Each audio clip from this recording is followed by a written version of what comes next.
अध्यात्म विश्व विज्ञान यूट्यूब चैनल पर अपने सभी प्रिय मित्रों का हार्दिक स्वागत करते हैं और सर्वप्रथम सद्गुरु के चरणों में अपनी श्रद्धा के 2 पुष्प अर्पित करते हुए आइए एक पत्र प्राप्त हुआ है, उस पत्र का हम यथामति विचार करें।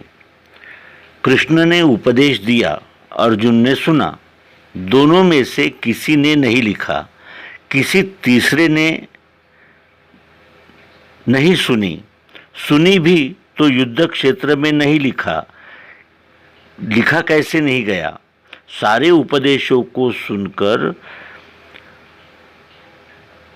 कैसे किसने लिखा, कंठस्थ किसने किया। गीता के उपदेश गोपनीय थे, अर्जुन ही सुन सके तो वार्तालाप सार्वजनिक कैसे हुआ।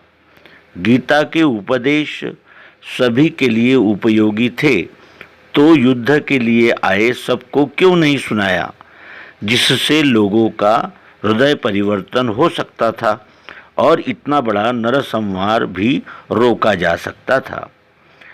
दूसरा प्रश्न उन्होंने पूछा है कि पापी को नरक में सजा यातनाएं कैसे दी जाती है, कौन देता है और आत्मा को मिलती है या शरीर को मिलती है सजा। शरीर तो जला दिया जाता है ना। तो इस तरह वो कहते हैं कि हम शिक्षित है, ये सब पाखंड अब नहीं चलेगा और संविधान महान है, इसे पढ़ना चाहिए। उनका ऐसा कहना है कि धार्मिक ग्रंथों का पठन करने से संविधान को पढ़ना ये अत्यंत महत्वपूर्ण है।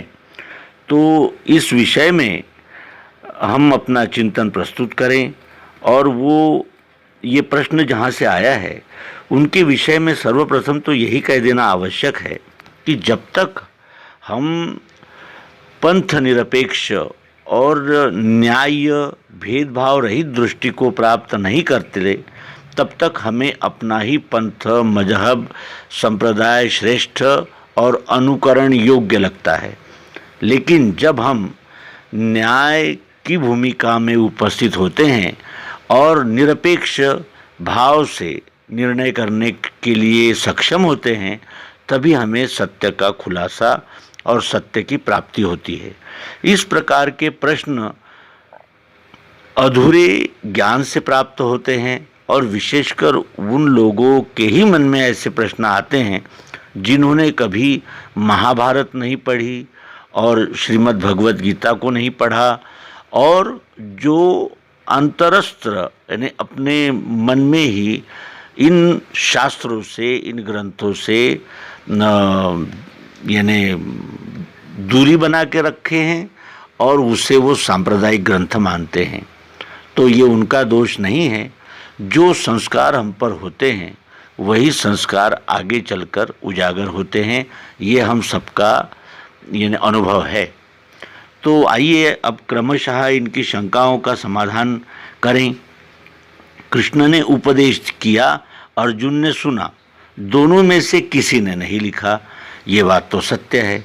लेकिन कृष्ण ने उपदेश दिया उस समय वहाँ संजय और व्यास जी भी उपस्थित थे। संजय भी था और व्यास जी भी थे। संजय की नियुक्ति व्यास जी ने रण यानी युद्ध क्षेत्र में होने वाली हलचल का यानी वृत्तांत धृतराष्ट्र को बताने के लिए उसकी योजना की थी। वो स्वयं भी बहुत अच्छा योद्धा था और दुर्योधन की ओर से एक टुकड़ी का नेतृत्व भी संजय करता था। एक सेनापति के मर जाने के बाद वो हस्तिनापुर आता था और धृतराष्ट्र को युद्ध भूमि पर होने वाले कार्यकलापों की जानकारी देता था। तो कृष्ण ने उपदेश दिया और अर्जुन ने सुना, लेकिन केवल अर्जुन ने ही नहीं सुना, वहाँ संजय भी थे और व्यास जी भी थे, क्योंकि महाभारत में कितने ही प्रसंगों में व्यास जी की युद्ध भूमि पर उपस्थिति दिखती है। जैसे सात्यकी ने जब संजय को मारने का प्रयास किया तो व्यास जी वहाँ आ गए और उन्होंने सात्यकी से कहा कि ये रणवृत्त वाहक है, इसे मारना उचित नहीं है। और तब सात्यकी ने संजय से कहा था कि जल्दी से तुम चले जाओ, अन्यथा अब अनर्थ हो जाएगा, हमारे मन में बहुत क्रोध धधक रहा है, तुम चले जाओ। इस प्रकार के कई प्रसंग वहाँ आते हैं और ये भी मिथक है, झूठ है, पाखंड है कि वो संजय धृतराष्ट्र के सामने बैठकर युद्ध भूमि का सब वृत्तांत सुना रहा था। ऐसा नहीं है और महाभारत में जगह जगह इसका उल्लेख आता है। संजय कहता है कि मैं रक्त से लथपथ ऐसा भाग रहा था और मुझे दुर्योधन मिले और दुर्योधन से मैंने बातचीत की, ऐसे अनेक वहाँ यानी संकेत मिलते हैं। और संजय ये यानी उसे दिव्य दृष्टि प्राप्त थी, इसका अर्थ ये नहीं है कि वो दीवार के पार का देख सकता था। दिव्य दृष्टि का वास्तविक अर्थ क्या है, ये सद्गुरु युक्ति द्वारा दिव्य दृष्टि प्राप्त करने पर ही हमारे समझ में आ सकता है, जिसके लिए हम इस पत्र के लेखक को अध्यात्म विश्व विज्ञान यूट्यूब चैनल पर आमंत्रित करते हैं। आशा है वे हमारे निमंत्रण को स्वीकार करके निरपेक्ष निरपेक्ष और पूर्वाग्रह छोड़कर अध्यात्म विश्व विज्ञान यूट्यूब चैनल पर सर्वांग योग एपिसोड देखेंगे, जिनसे उन्हें दिव्य दृष्टि क्या है, कैसे प्राप्त होती है, वो दिव्य दृष्टि का अर्थ क्या है और दिव्य दृष्टि के लाभ क्या है, इसका उन्हें प्रत्यक्ष अनुभव हो सकता है। अब आगे वो कहते हैं कि यानी किसी तीसरे ने नहीं सुनी तो तीसरे ने भी सुनी और चौथे ने भी सुनी। वहाँ व्यास जी भी थे, अर्जुन थे और संजय थे, बता रहे थे श्री कृष्ण। फिर उसके अनंतर वे कहते हैं कि सुनी भी तो युद्ध क्षेत्र में नहीं, लिखा तो युद्ध क्षेत्र में ये लिखने का कोई प्रयोजन नहीं था, क्योंकि वहाँ युद्ध भूमि पर लिखा पढ़ी की कोई बातें नहीं होती है। वहाँ तो केवल युद्ध किया जाता है। और युद्ध होने के उपरांत व्यास जी ने महाभारत लिखा, क्योंकि व्यास जी ये इतिहासकार थे। उन्होंने पौराणिक इतिहास की रचना की है, जिसका हमें 18 पुराण में संकेत मिलता है, प्रत्यक्ष दर्शन होता है कि कितनी यानी परिश्रम से उन्होंने इसका लेखन किया है। तो इस युद्ध को होने के बाद उन्होंने महाभारत की रचना की और महाभारत के भीष्म पर्व में श्रीमद् भगवद गीता आई है। तो वो महाभारत को कहते कहते उस यानी वर्णन करते करते श्रीमद् भगवद गीता भी वर्णन करनी पड़ी, क्योंकि वो भी महाभारत युद्ध का एक भाग था, एक अंग था। इसलिए यानी महाभारत से अलग श्रीमद् भगवद गीता को नहीं बताया गया है। वो महाभारत के युद्ध में अर्जुन ने किए हुए प्रश्न और श्री कृष्ण ने किए हुए समाधान का उल्लेख है और उसमें भी दिव्य दृष्टि की जगह जगह चर्चा है। केवल दिव्य दृष्टि का सलग ऐसा उपदेश वहाँ नहीं दिया गया है, क्योंकि व्यास जी मुनि थे, मनन करते थे और जो व्यक्ति मनन में होता है उसके प्रश्न जारी ही रहते हैं। इसलिए वहाँ उन्होंने वो दिव्य दृष्टि का प्रत्यक्ष खुलासा नहीं किया है। लेकिन अध्याय 7 और अध्याय 9, अध्याय 15, अध्याय 18 इसमें उन्होंने दिव्य दृष्टि के संकेत दिए हैं। आगे वे कहते हैं कि सारे उपदेशों को सुनकर कैसे लिखा, तो वो जब महाभारत की रचना हुई तो उसका एक अंग श्रीमद् भगवद गीता थी, ये हम विदित कर चुके हैं। और वे कहते हैं कि कंठस्थ किसने किया, तो श्रीमद् भगवद गीता कंठस्थ करने की बात नहीं थी। वहाँ तो वो प्रत्यक्ष व्यास जी थे और उन्होंने सुना और जैसा सुना वैसा ही लिखा। और संजय धृतराष्ट्र का संवाद जो हुआ वो उन्होंने यानी प्रश्न और उत्तर के अनुसार लिखा है। वो ऐसा नहीं लिखा कि मैं वहाँ था और मेरे सामने ये बातचीत हुई। धृतराष्ट्र ने एक ही प्रश्न किया है कि मेरे पुत्र और पांडु पुत्र युद्ध भूमि पर क्या कर रहे हैं ये बताइए। और बाकी तो संजय निवेदन करता है अर्जुन और श्री कृष्ण की बातचीत संभाषण को। तो गीता के उपदेश गोपनीय थे, अर्जुन ही सुन सके। वहाँ उपदेश करने का कार्यक्रम नहीं था, कोई वहाँ प्रवचन या कोई वहाँ सत्संग नहीं हो रहा था। युद्ध भूमि पर अपने रिश्तेदारों को, अपने बांधवों को, अपने प्रियजनों को युद्ध में आया हुआ देखकर अर्जुन मोहित हो गया। उसे लगा कि ये सब मेरे हैं और मैं इन्हें मारूंगा तो इससे अधर्म हो जाएगा। तो ये देख कर अर्जुन रथ के पिछले भाग में गांडीव नीचे रखकर रोने लगा और वो किंग कर्तव्य मूड हो गया। वो कहता है कि मैं क्या करूं, ये मेरे समझ में नहीं आता। धर्म क्या है, अधर्म क्या है, इसका न्याय करने में मेरी बुद्धि कुंठित हो गई है। तब श्री कृष्ण जी ने उसे उपदेश किया है। तो श्री कृष्ण जी सुने। और वार्तालाप सार्वजनिक कैसे हुआ? तो ये वार्तालाप सार्वजनिक व्यास जी ने महाभारत की रचना करके किया कि ये महाभारत तो इतिहास है, लेकिन उस इतिहास को कहते कहते वो बातें जो हम सबके सामान्य प्रश्न हैं उसका उत्तर व्यास जी ने लिखने का कार्य किया, जिनकी कृपा से ही आज महाभारत उपलब्ध है और महाभारत के भीष्म पर्व में ही श्रीमद् भगवद गीता आई है। दूसरा, वे कहते हैं कि गीता के उपदेश सभी के लिए उपयोगी थे, तो युद्ध के लिए आए सबको क्यों नहीं सुनाया? क्योंकि यानी उपदेश उपयोगी थे ये तो सत्य है, लेकिन वहाँ युद्ध के लिए आए सबको क्यों नहीं सुनाया? तो वहाँ कोई प्रवचन का कार्यक्रम नहीं था, केवल अर्जुन का समाधान करने के लिए ही उपदेश किया गया था। और वे आगे कहते हैं कि जिससे लोगों का हृदय परिवर्तन हो सकता था और इतना बड़ा नरसंहार रोका जा सकता था। तो नरसंहार को रोकने की श्री कृष्ण जी ने कितने उपाय किए थे, कितने प्रयास किए थे, ये महाभारत को पढ़े बगैर हमारे समझ में नहीं आ सकता। और हृदय परिवर्तन उन्हीं का होता है जो छल कपट, बेईमानी, मोह और भेदभाव इनसे ऊपर उठते हैं, उनके हृदय परिवर्तन होते हैं। जिनको हृदय ही नहीं होता, जिनमें संवेदनाएं नहीं होती, जो अपने भाई को 5 घाव देने को तैयार नहीं होते और अन्याय की ओर से लड़ने के लिए सब इकट्ठा होते हैं, पूरी शक्ति से उन पांडवों की सत्शक्ति को दबाने का प्रयास करने वाले नीच, कृतघ्न और महामूर्ख लोगों को समझाया नहीं जा सकता और उनका हृदय परिवर्तन भी नहीं हो सकता। इसीलिए महाभारत जैसे विकराल युद्ध होते हैं।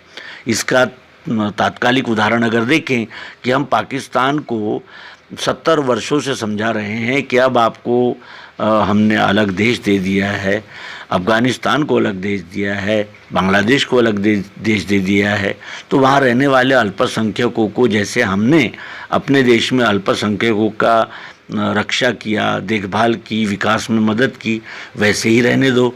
तो वे तो ऐसा नहीं करते, वे तो पूजा स्थलों पर हमला करते हैं और वहाँ के जो अन्य धर्मीय हैं उनको यानी अपने धर्म में शामिल करते हैं और जो नहीं मानते उनको मार देते हैं। तो क्यों नहीं हम पाकिस्तान को इतने वर्षों से समझा सके? क्योंकि जो दुराग्रही होते हैं वे कितना ही समझाने पर नहीं समझ पाते। और नरसंहार को टाला जा सकता था, तो नरसंहार को टालने का भरसक प्रयास सबने किया, यहाँ तक कि 5 गांव दे दीजिए, युद्ध नहीं करेंगे।